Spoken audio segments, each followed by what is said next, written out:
And now documents have surfaced that reveal that the so-called Arab Spring didn't start in the Muslim world.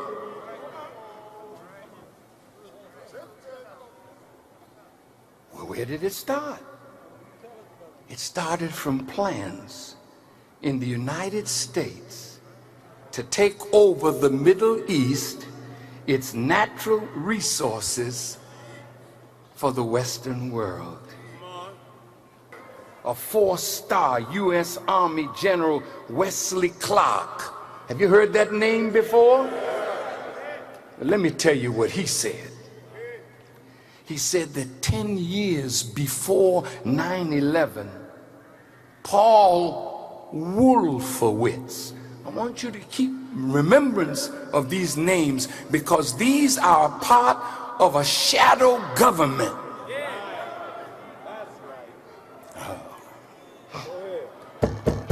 Let me say it again.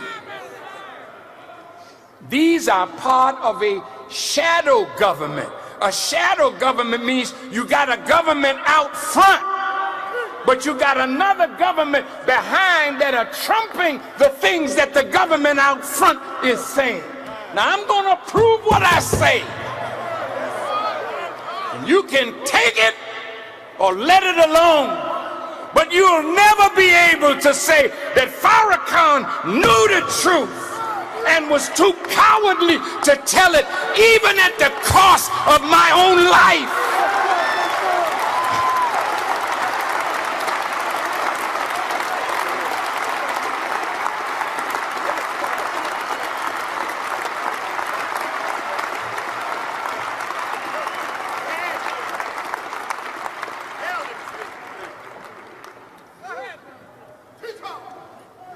Mr. Clark said Wolfowitz, the neocon architect of Bush's war on Iraq, told him of plans to clean out the Middle East and take over those Muslim nations.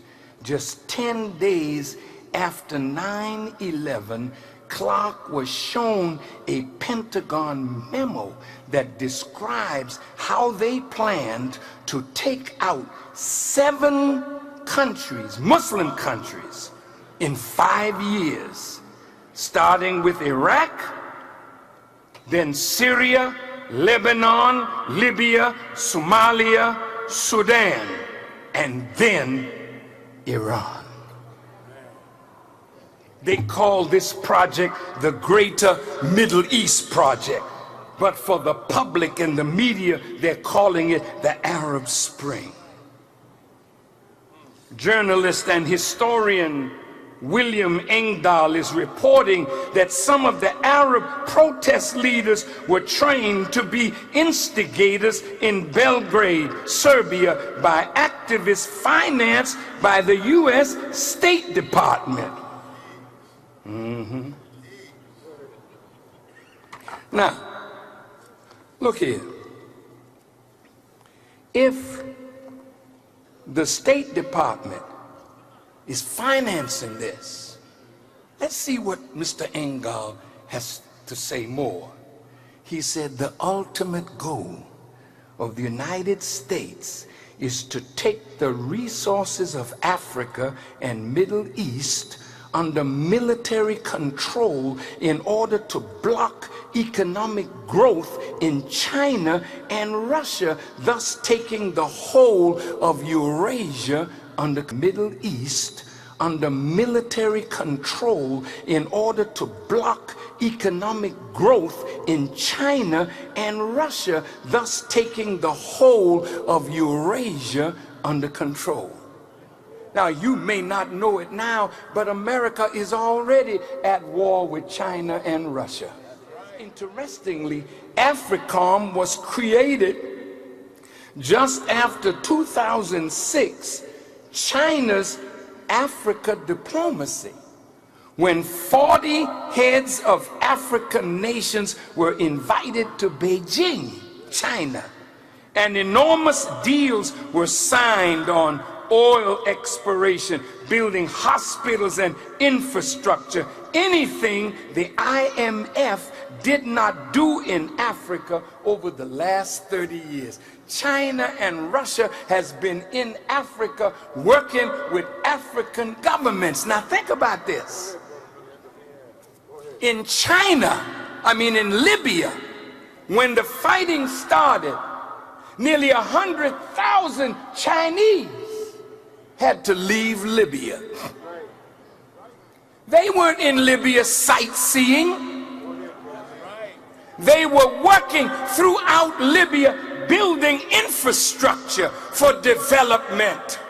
And when NATO started bombing, Gaddafi said, no more oil to Europe, but Russia and China,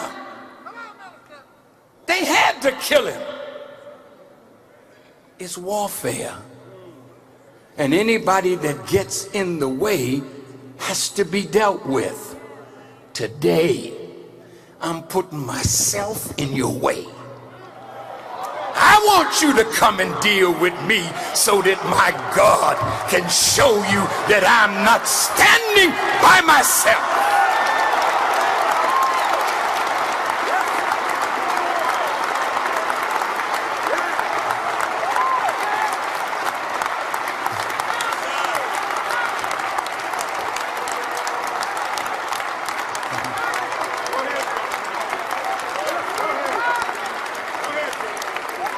In 1974, I want you to hang with me.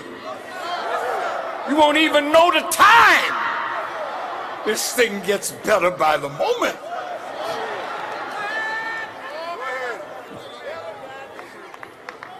Listen, in 1974, Henry Kissinger, who was then Secretary of State under President Nixon, signed National Security Study Memorandum 200, titled, quote, Implications of Worldwide Population Growth for U.S. Security and Overseas Interests. It was adopted as official policy in 1975 by President Gerald Ford. Now, those who analyzed the report said Dr. Kissinger proposed that, listen, depopulation.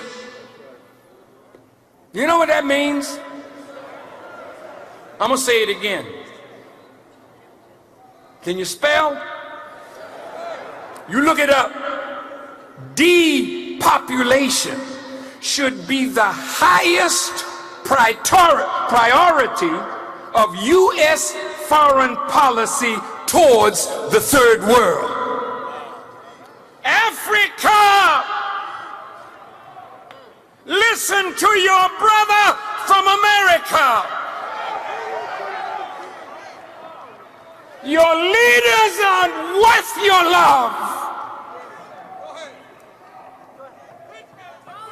That's why Muammar Gaddafi told the people, listen to Louis Farrakhan. He will tell you what is going on.